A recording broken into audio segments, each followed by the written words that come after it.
Mais d'abord l'actualité. Ça n'a pas tardé, sur la base des indications précises données par M. Nogrette au cours des 7 heures qu'il a passées au quai des Orfèvres, la police a découvert ce matin l'appartement où le cadre de Renault a été séquestré pendant 49 heures.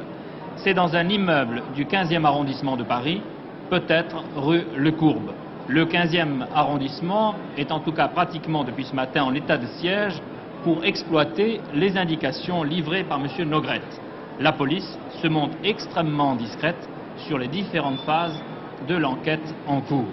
Elle est en train de dessiner, semble-t-il, le portrait robot des gauchistes qui ont séquestré M. Nogrette. Pour le moment, celui-ci se repose quelque part à la campagne. M. Pierre Dreyfus, le directeur de la régie Renault, lui a offert dès hier soir sa retraite. M. Nogrette vient en tout cas sans doute de vivre les heures les plus intenses et les plus dramatiques de sa vie.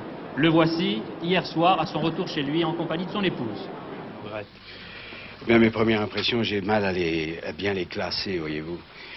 Depuis ce matin, je suis un petit peu questionné, on peut bien le dire, de tous les côtés, et je ne m'attendais absolument pas à cette vague de fond, si vous voulez. Malgré tout, je dois dire que je suis vraiment détendu maintenant. Je crois que c'est la fin, parce que je pensais rester beaucoup plus longtemps là-bas dans le fond. Et alors là, ça m'aurait vraiment pas plu. Ça m'aurait rendu encore beaucoup plus nerveux. Est-ce qu'à un moment de votre captivité, de votre séquestration, vous avez craint pour votre vie? Écoutez, faut être franc. Non, je n'ai pas craint pour ma vie. Passé, si vous voulez, la première matinée,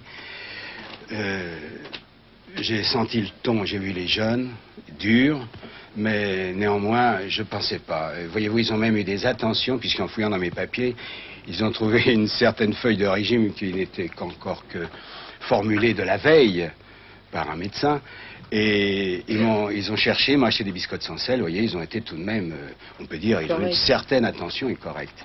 Pas drôle, mais correcte. Est-ce que vous suiviez les informations à la radio ou à la télévision? À chaque fois qu'il y avait une information, à chaque moment d'information, ils étaient tout de suite branchés dessus, car ils étaient aussi intéressés que nous. Et plus inquiets ou moins que vous? Dans le fond, moi, j'avais pas le mauvais rôle. Hein. Eux n'avaient pas le bon rôle, je m'en suis bien rendu compte. Ils étaient inquiets, oui.